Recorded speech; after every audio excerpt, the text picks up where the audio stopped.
Hello and welcome to the CNBC TV 18 special. I'm Shireen Bhan and we're in conversation with Ajay Banga and John Chambers. Gentlemen, appreciate you joining us here on CNBC TV 18. Let me start by asking you, Ajay, our last conversation, which happened in Washington, D.C., the US IBC had pegged a number of $41 to $48 billion in terms of FDI inflows from US investors and US companies into India. You've been here now in India over the last few days. You've heard the Prime Minister. You've seen what's happening at the Make in India week. Do you feel confident of being able to achieve those numbers? Well, the first thing is that one was on a street and you asked me to make an estimate on a street side. I'm actually sitting in a room and I can tell you we're actually getting there. So the number we talked about was we had polled 15% of our membership base, and they've come back with between $41, $42 billion of investments coming in over the next few years. Yeah, 3 to 5. Yeah, have you already got 14 in the first year?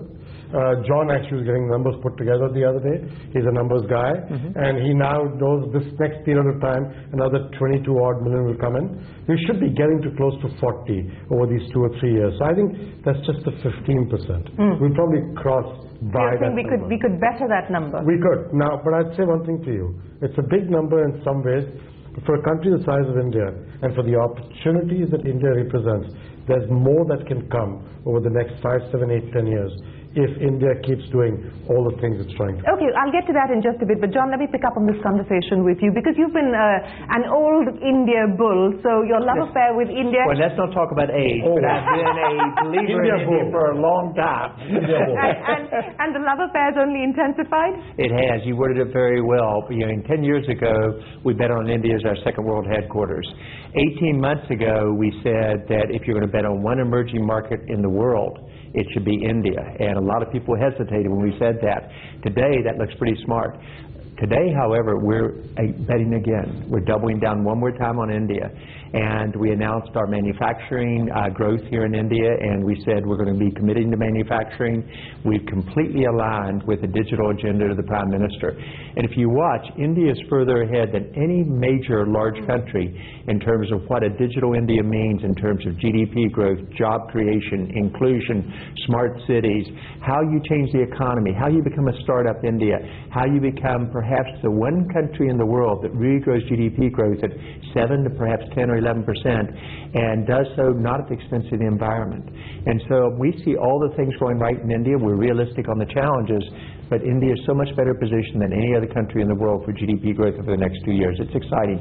So yes, the love affair is actually intensifying and getting stronger. Okay, that's good to know. Let me talk to you about the challenges, because both of you have said that you could better this number of $40 to $48 billion if some of those challenges were addressed. And let me ask you this, Ajay, because the last chat we had, you said that predictability is the most important thing that investors are looking for. And you said that while work had been done by the government, there was still a lot more that needed to be done.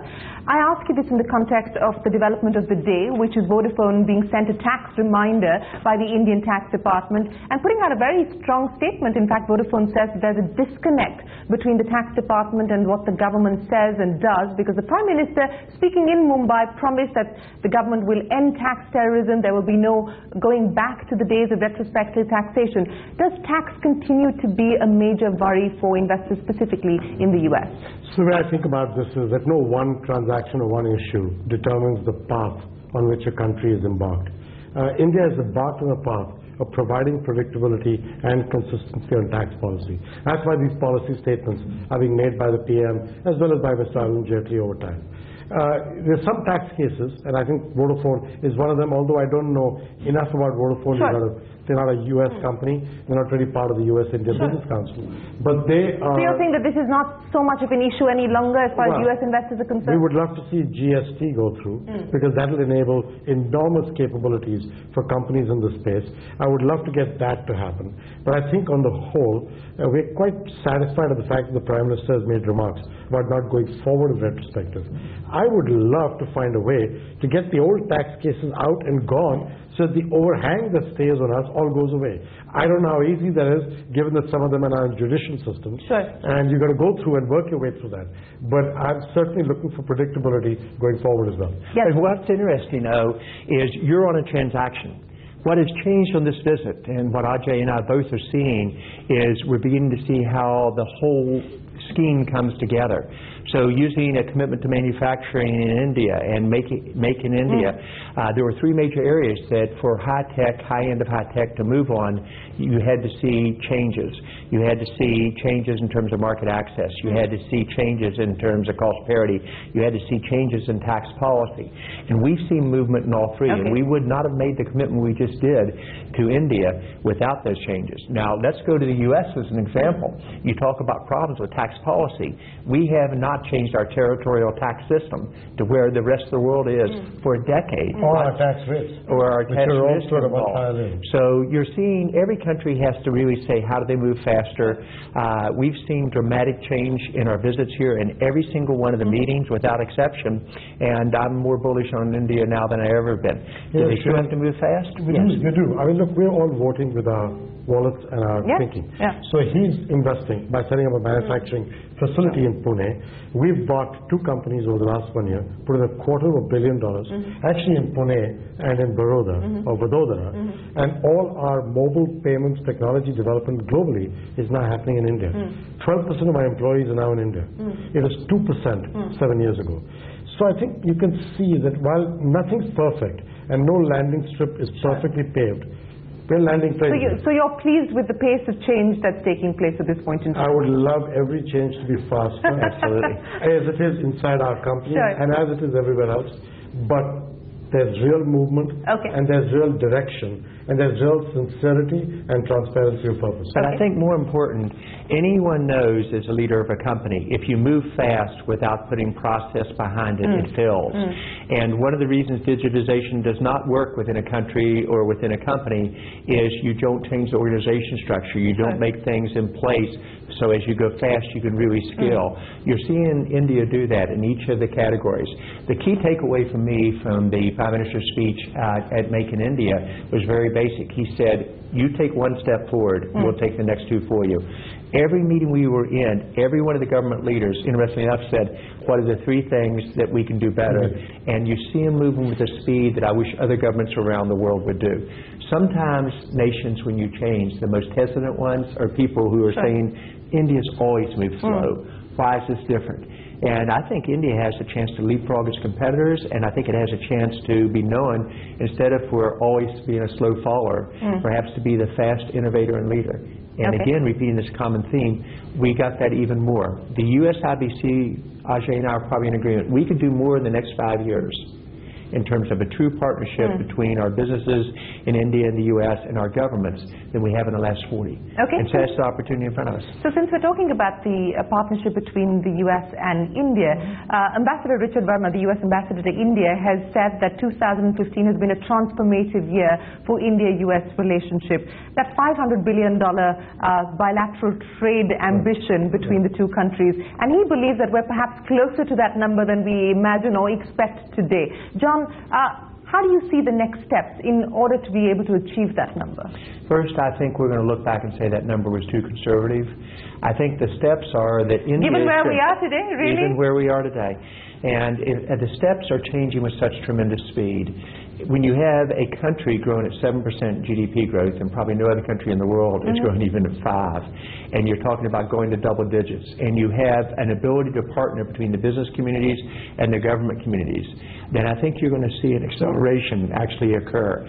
And so this is why you're going to see, if you haven't already bet on India, you may have missed the bus.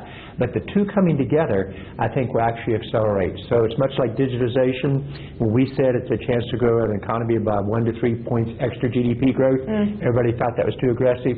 That's probably going to be conservative. Okay, let me ask you specific challenges now, and let's start with IPR, because both the U.S. and India, at least as far as the governments believe, that there has been some degree of convergence as far as the issues related to IPR is concerned. Yet, if you look at the IP index that's been put out by the U.S. Chamber of Commerce, India is at 37 out of 38 countries. So is there some real convergence on IPR, or does this continue to be a challenge? And you're talking about India being the leader as far as innovation is concerned. John, how does this add up? Well, this is one of the neat things I've learned is when you ever get a real tough question, you turn to the priority. But let me add it up very simply.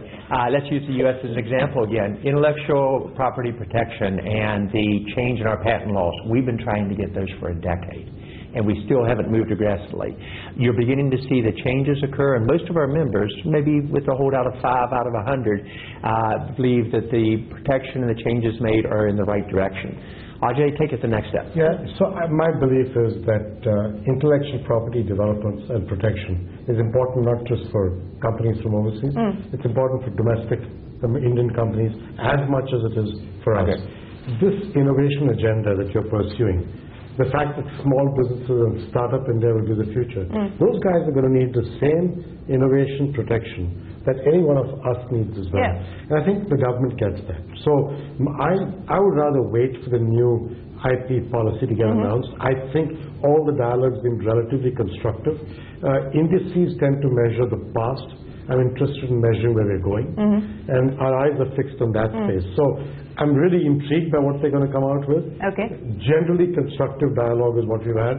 Most of our members are in a far more positive frame of mind on IP than they were 2 years ago. Okay. Again, that doesn't mean it's done, but it's an improvement. As I told you, I'm developing all my global mobile technology stuff, payment stuff, here. No, but that's my point, that, you know, why is there such a big disconnect between where India ranks on the IP index when clearly companies like yours are building IP here in India? Well, you saw today that Apple is planning to put up its second technology hub in the world, the first one outside of the United States, in Bangalore. If there's one company that is very careful about intellectual property, as John knows really well, it's Apple. And so people are voting with their wallets and their feet. Indices matter less than how people vote with their wallets and their feet. We have over 10,000 people developing our core products here in India, more than anywhere else, any other location in the world.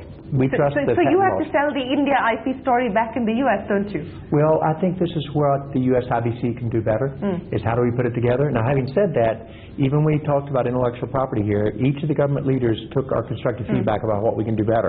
I wish the U.S. would listen as well.